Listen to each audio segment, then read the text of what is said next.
Iran और Israel के बीच जो कुछ हो रहा है और भारत और पाकिस्तान के बीच कुछ हुआ, क्या इसमें कोई सिमिलरिटी है? हाल ही के दिनों में भारत और पाकिस्तान के बीच 4 दिन की मिनी वॉर हुई, जहां पे भारत ने पाकिस्तान के आतंकवादियों ठिकानों पर तो बमबारी की, साथ ही मिलिट्री के बीच में आने पर पाकिस्तानी आर्मी को, एयरफोर्स को मुंह तोड़ जवाब भी दिया। वहीं प्रेजेंट टाइम में इजराइल और ईरान के बीच भी ऐसी ही गहमा गहमी चल रही है, जहाँ पे दोनों कंट्रीज एक दूसरे के ऊपर ड्रोन और मिसाइल को बरसा रही है। पर सवाल ये उठता है कि ईरान और इजराइल के बीच जो कुछ हो रहा है और भारत और पाकिस्तान के बीच कुछ हुआ, क्या इसमें कोई सिमिलरिटी है और क्या ये एक दूसरे से डिफरेंस है और इन दोनों में क्या डिफरेंस है? चलिए समझते हैं छोटी सी वीडियो में। आई होप आपने मेरे चैनल को सब्सक्राइब कर लिया होगा, क्योंकि प्रेजेंट टाइम मुझे आपकी सपोर्ट की बहुत ज्यादा जरूरत है। आपका एक सब्सक्रिप्शन मुझे मोटिवेट करता है अपनी अगली वीडियो को बनाने के लिए। बिना किसी तरीके से शुरू करते हैं इस बेहतरीन सी वीडियो को। हमें यहाँ पे सबसे पहले समझना होगा कि कैसे भारत और इजराइल के बीच जो वॉर हुई उनकी क्या अप्रोच थी, और भारत और पाकिस्तान के बीच जो 4 दिन की मिनी वॉर हुई उसकी क्या अप्रोच थी, दोनों के गोल्स क्या थे। सबसे पहले इजराइल जो ईरान के ऊपर अटैक करती है, जहाँ पे इनका फोकस था ईरान के जो हाई वैल्यूएबल एसेट हैं, जैसे कि मिलिट्री साइड है, बैलिस्टिक मिसाइल को जहां से कंट्रोल किया जाता है, कमांड सेंटर्स, वही न्यूक्लियर साइड जहां पे बताया जा रहा है कि कैसे ईरान अपने न्यूक्लियर प्रोग्राम को आगे बढ़ा रहा है। इसी के साथ मिलिट्री के हाई कमांड ऑफिसर्स, उनकी लोकेशन को टारगेट किया गया, जहां पे बताया जा रहा है कि कैसे ईरान के कई सारे हाई ऑफिसर्स, आर्मी जनरल्स इस अटैक में मारे गए। बैलिस्टिक मिसाइल सेंटर्स, एम्यूनेशन डिपोस को काफी ज्यादा क्षति पहुंचाई गई है। हम ये बात जानते हैं कि कैसे जब भी इजराइल ईरान के ऊपर अटैक करता है तो ईरान इसका रिटेलिएशन करता है, जहां पे वो बेसिकली बैलिस्टिक मिसाइल का यूज करता है। और कहीं न कहीं इस अटैक में इस बात को इंश्योर किया गया है कि कैसे ईरान को इतने ज्यादा डैमेज दे दिया जाए कि वो भारत इजराइल के ऊपर रिटेलिएशन ना कर पाए। हमें यह समझना होगा कि यहाँ पे इजराइल का मेन गोल था कि वह ईरान की न्यूक्लियर साइट पर अटैक करे, ताकि ईरान यहाँ पे न्यूक्लियर बॉम्ब ना बना पाए। वही हम बात करें भारत पाकिस्तान की, तो यहाँ पे ऑपरेशन सिंदूर जो पहलगाम अटैक के बाद हुआ था, यहाँ पे हमारी इंडियन आर्मी का गोल था कि कैसे हम पाकिस्तान में घुसकर टेररिस्ट पर अटैक करेंगे। पहले तो हमने पाकिस्तान आर्मी को छुआ भी नहीं था, पर जब पाकिस्तान आर्मी जो टेररिस्ट को मारने के बाद रिटेलिएट करती है, हमारी एयर फोर्सेस पर अटैक करती है, तो फिर इसका मुंह तोड़ जवाब पाकिस्तान आर्मी को दिया जाता है।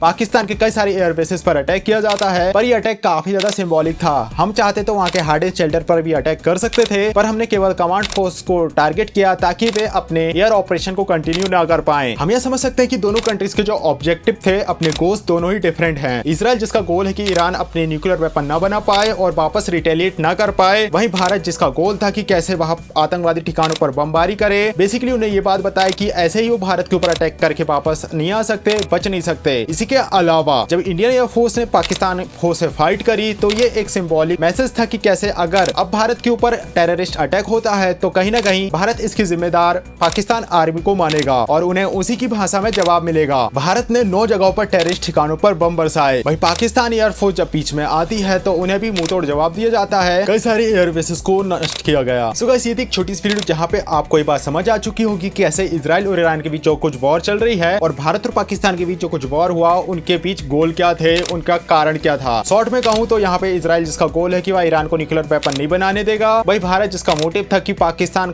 ने जो टेररिस्ट अटैक किया है इसका भारत मुंहतोड़ जवाब देगा। यानी कि यहाँ पे भारत आइडेंटिफाई नहीं करेगा कि जो टेररिस्ट अटैक किया है वो जैसे मोहम्मद ने किया है, ये दूसरी आतंकवादी संगठन ने। अगर टेररिस्ट अटैक होता है तो इसकी जिम्मेदार पाकिस्तान फोर्स मानी जाएगी और उसे मुंहतोड़ जवाब मिलेगा। सो गाइस, ये था एक छोटा सा वीडियो। आई होप यहाँ पे आपको काफी सारी इन्फॉर्मेशन मिली होगी। वीडियो अच्छा लगा प्लीज वीडियो को लाइक, चैनल को सब्सक्राइब करेगा। गाइस, मिलते हैं नेक्स्ट वीडियो में, तब तक के लिए बाय।